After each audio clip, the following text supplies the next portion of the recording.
এই আলোচনা যখন শুরু করছি তার ঘণ্টাখানেক আগে ফের বিপুল পরিমাণে বিস্ফোরক উদ্ধার হয়েছে ফরিদাবাদে। ফলে প্রশ্ন উঠছে যে দিল্লি ছাড়াও দেশের অন্য কোথাও কি নাশকতার পরিকল্পনা ছিল জঙ্গিদের? তবে যেটা সবথেকে বেশি ভাবাচ্ছে তা হলো জঙ্গি মডিউলে চিকিৎসকদের একের পর এক নাম উঠে আসছে। পাশাপাশি আজ আলোচনায় আসবে গ্রেফতারির 3 বছর পর জামিনে জেল মুক্তি হলো প্রাক্তন শিক্ষামন্ত্রী, এবং আজ সর্বোচ্চ আদালতে এসআইআর নিয়ে সময় বাড়ানোর আবেদন জানালেন কপিল সিব্বল। আলোচনায় আসবো, কিন্তু শুরুতে আজকের অত্যন্ত গুরুত্বপূর্ণ কিছু বিষয় আপনাদের সামনে। ডাক্তার যখন জঙ্গি, দিল্লি বিস্ফোরণ কাণ্ডে হোয়াইট কলার সন্ত্রাস, 5 থেকে 6 জন চিকিৎসক এই মুহূর্তে স্ক্যানারে রয়েছে। সন্ত্রাসে ফের কাশ্মীর কানেকশন, উমরি মাস্টার মাইন্ড, বিস্ফোরণে মৃতের সংখ্যা বেড়ে দাঁড়ালো 12। চক্রান্তকারীদের রেয়াত নয়, হুঙ্কার প্রধানমন্ত্রীর। উচ্চ পর্যায়ের বৈঠক সেরেছেন আজ, 2 দফায় বৈঠক করেছেন কেন্দ্রীয় স্বরাষ্ট্রমন্ত্রী। বিস্ফোরকে ঠাসা গাড়ি, 3 ঘন্টা পার্কিংয়ে, পুলিশের ভূমিকায় প্রশ্ন অভিষেকের। প্রশ্ন এটাই যে কিছুই জানতে পারল না দিল্লি পুলিশ। জামিনে মুক্ত পার্থ চট্টোপাধ্যায় উচ্ছ্বাস অনুগামীদের, হেঁটেই ঢুকলেন বাড়িতে। এবং পাশাপাশি নজর থাকবে এসআইআর নিয়ে আজ যে কথা বলেছেন আদালতে দাঁড়িয়ে কপিল সিব্বল। কিন্তু শুরুতে আমি দুটো ছবি পাশাপাশি আপনাদের সামনে রাখবো। যে পরিস্থিতি এই মুহূর্তে দিল্লিতে হয়ে রয়েছে, তার কারণ দিল্লিতে এনএসজি তারা তদন্ত শুরু করেছে, এনআইএ তদন্তের ধার নিয়েছে। এইটা হচ্ছে সিসিটিভি ফুটেজ, যেটা হচ্ছে ঘাতক এই গাড়ি। এই গাড়িতে ছিল বিস্ফোরক ঠাসা। এইটা হচ্ছে বদরপুর টোল প্লাজার ছবি। সকাল 7টার সময় ফরিদাবাদ থেকে রওনা দেয় এই গাড়ি। উমারুন নবী এই গাড়িতে করে রওনা দিচ্ছে, তারপরে বদরপুর টোল প্লাজা পেরিয়ে দিল্লিতে ঢুকছে। দিল্লিতে বেশ কয়েক ঘন্টা বিভিন্ন জায়গায় ঘুরপাক খাওয়ার পর 3টের কিছু পরে যে পার্কিং রয়েছে, যে পার্কিং লট রয়েছে লালকেল্লা মেট্রো স্টেশনের 1 নম্বর গেটের কাছে, সেইখানে 3 ঘন্টা দাঁড়িয়েছিল গাড়ি। একাধিক সিসি ক্যামেরায় কিন্তু এই ছবিটা ধরা পড়ছে, এই সাদা গাড়ি যেখানে বিস্ফোরক ঠাসা ছিল। আর এইবার আপনাদের 5 জন সন্দেহভাজন সন্ত্রাসবাদীর ছবি আপনাদের সামনে রাখবো। এইগুলো হচ্ছে পরপর: মুজাম্মিল শাকিল, সন্দেহভাজন জায়েশ জঙ্গি; আদিল আহমেদ, সন্দেহভাজন জায়েশ জঙ্গি; এছাড়াও শাহিন, এই শাহিন শাহিদ ফরিদাবাদে বিস্ফোরক উদ্ধারের ঘটনায় যার নাম আসছে; মহিউদ্দিন; উমারুন নবী, যার মৃত্যু হয়েছে যে গাড়িটা চালাচ্ছিল। অর্থাৎ এই যে 5 জনের ছবি আপনাদের সামনে রেখেছি, এরা কিন্তু চিকিৎসক। ফলে ডাক্তারদের নাম এখানে বারে বারে উঠে আসছে। চিকিৎসক সমাজের অত্যন্ত প্রতিষ্ঠিত এবং সম্মানিত একটা পেশা, যার সঙ্গে জঙ্গি যোগ সরাসরি জুড়ে যাচ্ছে। এবং এইখানে প্রশ্ন উঠছে যে জঙ্গি যোগে হোয়াইট কলার সন্ত্রাস, সমাজের প্রতিষ্ঠিত যাকে পবিত্র পেশা বলে ধরা হয়, তারা জড়িয়ে যাচ্ছেন জঙ্গি নাশকতার কাজে। অর্থাৎ প্রাণ বাঁচানোর দায়িত্ব যাদের, তারা প্রাণ কেড়ে নিচ্ছেন। 2 প্রতিনিধি সরাসরি আমাদের সঙ্গে রয়েছেন একেবারে দিল্লি থেকে, ঘটনাস্থল থেকে। পার্থপ্রতিম ঘোষ, কলকাতায় অ্যালার্ট জারি করা হয়েছে। ছবিটা আমাদের আরেক প্রতিনিধি আবির দত্ত তুলে ধরবেন। তার আগে এই মুহূর্তে ছবি পার্থ। এই মুহূর্তে ছবিটা বলবো যেটা, সেটা হচ্ছে গতকালকের এই বিস্ফোরণের পরবর্তীকালে কিন্তু দিল্লি জুড়ে এখনো পর্যন্ত হাই অ্যালার্ট সেটা জারি করা হয়েছে। কারণ ফরিদাবাদে আবারও বিস্ফোরক উদ্ধার হয়েছে। এবং এক্ষেত্রে যে বিষয়টা সেটা হচ্ছে যে এই ফরিদাবাদের দূরত্ব যেটা হচ্ছে এখান থেকে হচ্ছে মাত্র 35 থেকে 40 কিলোমিটারের মধ্যে। এবং সেই জায়গায় যে এই যে জঙ্গি মডিউলটা নতুন করে মাথাচাড়া দিয়েছে বলে গোয়েন্দারা তারা জানতে পারছেন। কারণ এখন এই যে শ্রেণী এই জঙ্গি মডিউলে চলে এসছে, পরপর নাম উঠে আসছে, সেটা হচ্ছে চিকিৎসকদের একটা গ্রুপ, তারা কিন্তু স্ক্যানারের মধ্যে রয়েছে। ইতিমধ্যে গতকালকে প্রথমে যখন এই পাকড়াও, তার পরবর্তীকালে এই উমর, যার নাম উঠে এসছে, এবং সেই উমরই কিন্তু মাস্টার মাইন্ড বলে মনে করা হচ্ছে। কিন্তু এই গোটাটা ফরিদাবাদ যখন অপারেশন হয়, সে তার পরবর্তীকালে উমর সেখান থেকে পালিয়ে আসে এবং এই যে জায়গায় দিল্লিতে, সেই দিল্লিতে আসে 35 কিলোমিটার দূরে একেবারে গাড়িতে বিস্ফোরক বোঝাই করে পার্কিং প্লেসের মধ্যে রেখে দেয়। যেটা হচ্ছে এই যে ঘটনাস্থল, যেখানে দেখতে পাচ্ছ একেবারে লালকেল্লার সামনে রাস্তা দেখতে পাচ্ছ, যেখান থেকে হচ্ছে একেবারে সামনেই লালকেল্লার যে মূল ফটক, এবং তারপরেই হচ্ছে 50 মিটারের মধ্যে সেখানে হচ্ছে এই ঘটনাস্থল, যেখানে আলো জ্বালানো হয়েছে। সেখান থেকে নমুনা সংগ্রহ করেছে ফরেন্সিক বিশেষজ্ঞরা, এনআইএর টিম, তারা এখনো পর্যন্ত এখানে কিন্তু উপস্থিত রয়েছে। আপনারা জানেন ইউএপিএ ধারায় একেবারে মামলা শুরু করা হয়েছে, এনআইএ তদন্ত করছে। কলকাতাতেও কিন্তু অ্যালার্ট জারি। এই ছবিটা আবিরের কাছ থেকে বিস্তারিত জানবো।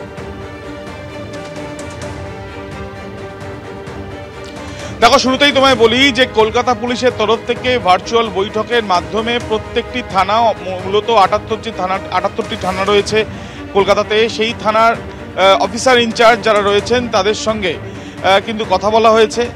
এবং তাদেরকে স্পষ্টত বেশ কিছু বিষয় নিয়ে তাদেরকে জানানো হয়েছে যাতে তারা সতর্ক থাকতে পারেন। প্রথমত নাকা চেকিংয়ের ওপরে বাড়তি নজরদারি এবং বিভিন্ন রকমভাবে সেই বিষয় নিয়েও কথা বলা হয়েছে। দ্বিতীয়ত উৎসবের মরশুম সামনেই এবং তার সাথে সাথে শীতকালে প্রচুর মানুষ এখানে আসেন এবং সেই বিষয় নিয়েও বাড়তি নজর রাখতে বলা হয়েছে।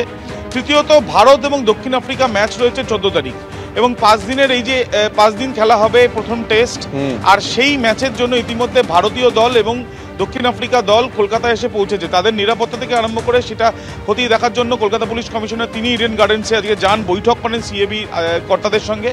এবং তার সাথে সাথে তোমায় জানিয়ে রাখি যে আজকে পুলিশের তরফ থেকে কিন্তু স্পষ্টত বলা হয়েছে যে তারা নিরাপত্তা যাতে কোনো খামতি না থাকে সেই বিষয়টার উপরেই তারা জোর দিচ্ছেন এবং সেই জন্য এই বৈঠক হয়েছে এবং কোনো না কোনোভাবে কেউ কলকাতা শহরকে ব্যবহার যাতে না করতে পারে এই ধরনের অপ্রীতিকর কিছু ঘটনা ঘটানোর জন্য সেই বিষয়টাও কিন্তু নজর রাখার জন্য ইন্টেলিজেন্সের উপরে জোর দিচ্ছে কলকাতা। আপাতত আবির তোমাকে ধন্যবাদ। আমি একেবারে শুরুতেই কর্নেল পৃথ্বীরঞ্জন দাসের কাছে আসতে চাইবো। আমি দেখাচ্ছিলাম যে 5 জন চিকিৎসক এই মুহূর্তে স্ক্যানারে রয়েছে, যার মধ্যে একজনের তো মৃত্যু হয়ে গেছে, সেটা হচ্ছে উমারুন নবী। এছাড়াও মুজাম্মেল, আদিল, ইরফান এবং আরেকজন মহিলা চিকিৎসক ডক্টর শাহিনের নাম সামনে আসছে। আমি বলছি এটা কি তাহলে সন্ত্রাসবাদীদের কর্নেল দাস একটা নতুন স্ট্র্যাটেজি, যে চিকিৎসক যারা হোয়াইট কলার পেশার সঙ্গে জড়িত তাদেরকে একেবারে এই টেরোরিজম বা টেরোরিস্ট অ্যাক্টিভিটির সঙ্গে যুক্ত করা হচ্ছে?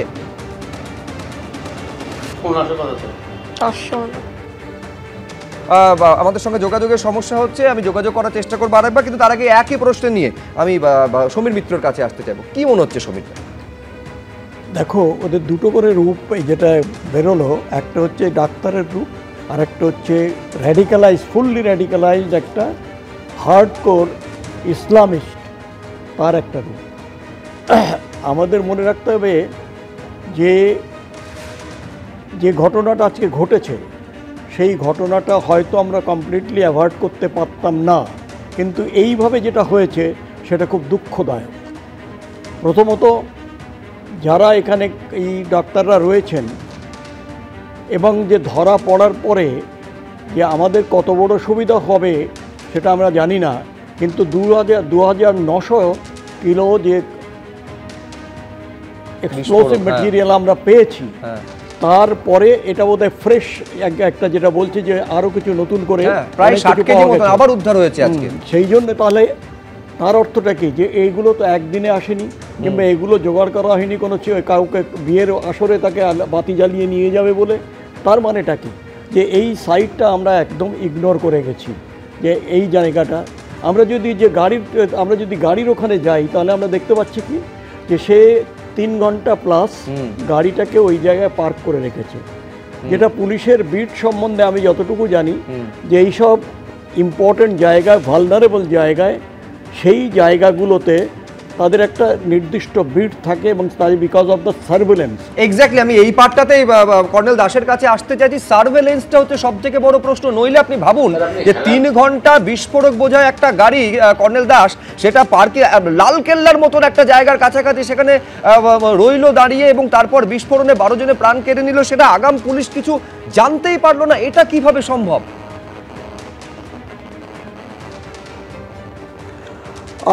দেখুন, যেই পার্কিং এলাকাটা দেখানো হলো টিভিতে, ওই জায়গায় পার্কিং চলে। এখন গাড়িটা যখন ঢুকছে ওখানে পার্কিংগুলি লিজ দেওয়া, এবং ওখানে পুলিশও থাকে, যারা লিজে ওই পার্কিংটা টেন্ডার করে পায় তারা ওখান থেকে টিকিট কাটে এবং ভিতরে ঢোকে এবং তারপরে আসে। এখন লালকেল্লা এলাকাটা আমি একদম একমত যে মিডিয়ার দৃষ্টিভঙ্গিতে খুব গুরুত্বপূর্ণ, কিন্তু লালকেল্লায় কিন্তু এখন সামরিক বাহিনী থাকে না। লালকেল্লাটার সম্পূর্ণ বেসামরিকদের হাতে দিয়ে দেওয়া হয়েছে। যখন প্রধানমন্ত্রীর ইভেন্ট হয় তার 2 মাস আগের থেকে ওটা এসপিজি টেক ওভার করে, তখন এটাকে স্যানিটাইজ করা হয়। তাছাড়া লালকেল্লায় যাতে যারা সবাই মানে কোনো রকম বাধা বিপত্তি ছাড়া ওখানে পরিব্রাজকরা যেতে পারে বা যারা টুরিস্টরা যেতে পারে, সেই জন্য লালকেল্লাটা একদিক থেকে মুক্ত। ওখানে একটা মেইনলি মিউজিয়াম রাখা আছে এবং জিওলজিক্যাল সার্ভে অফ ইন্ডিয়ার অফিস আছে। অনেক বছর হয়ে গেছে, ওখান থেকে আর্মি উড্র হয়ে গেছে। তো সেটা তবু আমি বলবো ওইটা একটা গুরুত্বপূর্ণ জায়গাটা দিল্লি পুলিশের আন্ডারে, এবং সেইটাকে হয়তো এখন ওরা খুব স্ট্রিক্টলি দেখবে।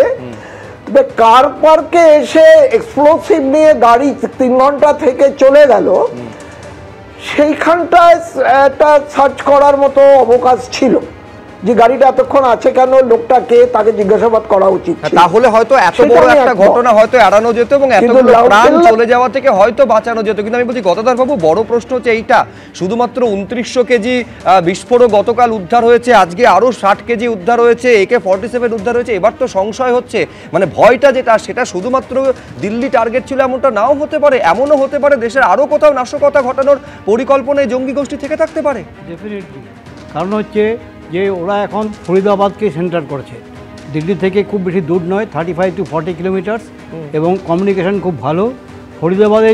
ফরিদাবাদে ওদের যেটা অ্যামোনিয়াম নাইট্রেট, যেটা রিকভারি হয়েছে অ্যামোনিয়াম নাইট্রেট। দেখুন, একটা জিনিস আমি বারবার আপনাদেরকে বলছি, যে এই যে গাড়িটা যেটা অ্যামোনিয়াম নাইট্রেট ছিল গাড়িতে, সেই গাড়িটা এমনি বিস্ফোরণ হবে না, উইদাউট ডিটোনেশন বিস্ফোরণ হতে পারে না, ডিটোনেটার দরকার হয়। এবং গাড়িটা কোনো ধাক্কাও মারনি কেউ এসে যে ডিটোনেট করবে। এটা অলরেডি ওটা আইডি তৈরি করা ছিল ওর মধ্যে, এবং সেখানে টাইমার আপনি যদি দেখবেন যে 2090 যেমন এমন নাইটে পাওয়া গেছে, ওখানে 20টা কিন্তু টাইমার পাওয়া গেছে। 2090 নয়, 2900, 2900 কেজি। হ্যাঁ, 2900 আপনার এমন নাইটে পাওয়া গেছে, এবং তার সঙ্গে কিন্তু 20টা ইয়েও পাওয়া গেছে আপনার টাইম ডিটোনেটার। সুতরাং এই গাড়িটার মধ্যে টাইম ডিটোনেটার ছিল বলেই ওই যে আপনার ওর নাম ওমরুল নবী, হ্যাঁ ওমরুল নবী গাড়িটা সকাল 7টায় নিয়ে বেরিয়েছে, এবং তার এক্সপ্লোর করেছে 6টা সামথিং।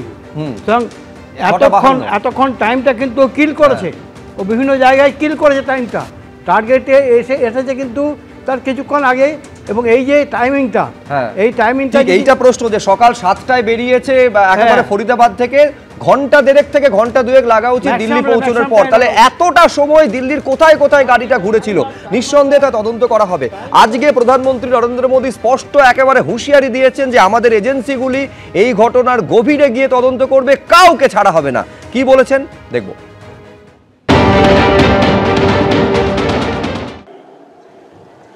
कल शाम दिल्ली में हुई भयावह घटना ने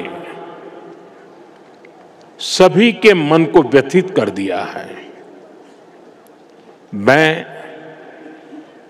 पीड़ित परिवारों का दुख समझता हूं। आज पूरा देश उनके साथ खड़ा है। मैं कल रात भर इस घटना की जांच में जुटी सभी एजेंसियों के साथ, सभी महत्वपूर्ण लोगों के साथ संपर्क में था, विचार विमर्श चलता था, जानकारियों के तार जोड़े जा रहे थे। हमारी एजेंसियां इस षड्यंत्र की तह तक जाएगी, इसके पीछे के षड्यंत्रकारियों को बख्शा नहीं जाएगा। All those responsible will be brought to justice. Abhishek Bandyopadhyay আজকে একটা পোস্ট করেছেন, যেখানে তিনি একেবারে এই ঘটনা নিরপেক্ষ তদন্ত হোক এই দাবি করেছেন। শুধু তাই নয়, একেবারে এই প্রশ্ন করছেন যে দিল্লির নিরাপত্তা ব্যবস্থা নিয়ে, যেখানে তিনি বলছেন যে দিল্লি পুলিশ যা সরাসরি কেন্দ্রীয় স্বরাষ্ট্র মন্ত্রকের অধীনস্থ, সেখানে আইন শৃঙ্খলার দায়িত্ব তাদেরই রয়েছে, তারপরেও নিরাপত্তায় এত বড় সড়ো ফাঁক থাকে কিভাবে। নিঃসন্দেহে এই নিয়ে আমি সজল ঘোষের কাছে আসবো। একেবারে সরাসরি অমিত শাহর নেতৃত্বাধীন যে দিল্লি পুলিশ, সেখানে এত বড় ফাঁক কিভাবে হলো, যার জন্য 12টা প্রাণ চলে গেল, এই প্রশ্ন তৃণমূল তুলছে না। সেটা তুলবে এবং সেটা স্বাভাবিক, এটা তো অস্বীকার করার কোনো জায়গা নেই যে এখানে নিরাপত্তায় ফাঁক ছিল। কিন্তু এই ঠান্ডা ঘরে বসে বা টুইটারে যত সহজে লিখে দেওয়া যায় নিরাপত্তার বিষয়টা, ভারতবর্ষের মতন এত বড় দেশে এরকম হাজার হাজার কিলোমিটার অরক্ষিত বনাঞ্চল, পাহাড়, কোথাও -40 কোথাও +40 ডিগ্রি টেম্পারেচারের সমস্ত এতে বর্ডারে এত সহজে বলা গেলেও বিষয়টা এত সহজ নয়। কিন্তু আমি বলছি ধরুন দিল্লিতে ঘটনা ঘটেছে, দুর্ভাগ্যজনক বেশ কিছু মানুষের মৃত্যু হয়েছে। হ্যাঁ, অভিষেক বন্দ্যোপাধ্যায় যে প্রশ্নটা তুলেছেন সেটা নিয়ে আমার কোনো দ্বিমত নেই, কিন্তু আমি প্রশ্নটা করতে চাই যে আপনি আমাকে বলুন তো, কলকাতায় যদি এই ধরনের ঘটনা ঘটে তখন আপনারা কি করবেন? পশ্চিমবঙ্গে তো এই ধরনের ঘটনা ঘটেনি, তা না, ছোট আকারে ঘটেছে, খাগড়াগড়ের ঘটনা আমরা দেখেছি। আপনারা নাইটের ঠিক এবারে কলকাতায় হলে একইভাবে সমালোচনা হবে, দিল্লিতে হলে যেমন সমালোচনা হচ্ছে একইভাবে কলকাতায় হলে হবে। না, আমি সমালোচনার কথা বলছি, কিন্তু আমি উত্তরের জন্য সমীর চট্টোপাধ্যায়ের কাছে আমি তো বলতেই পারলাম। সমীরদা দ্রুত। আমি বলবো যে আমরা ভারতীয় নাগরিক, রাজনীতির ঊর্ধ্বে গিয়ে বলতে পারি ভারতের অখণ্ডতা, স্বাধীনতা, সার্বভৌমত্ব এবং নিরাপত্তা রক্ষা করার দায়িত্ব ভারত সরকারের।